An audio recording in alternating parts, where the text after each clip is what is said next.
যেদিন প্রথম শুনেছি আপনি মিষ্টি পছন্দ করতেন, সেদিন থেকে আমিও মিষ্টি পছন্দ করতে শুরু করেছি। খেতে বসলে লাউয়ের তরকারি সামনে আসলে আপনার কথা আমার খুব মনে পড়ে যায়। তরকারি থেকে আপনার খুঁজে খুঁজে লাউ খাওয়ার দৃশ্য আমি আপনার পাশে বসে থাকা সাহাবী হয়ে কল্পনা করি।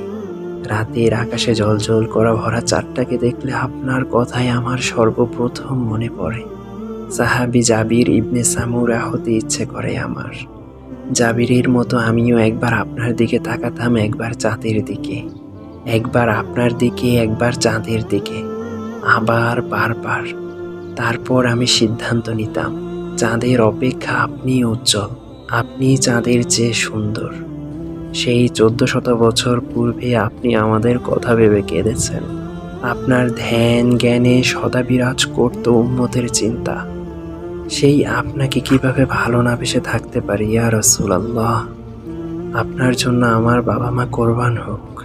আপনাকে আমি আমার জীবনের চেয়েও বেশি ভালোবাসি ইয়া রাসূলুল্লাহ।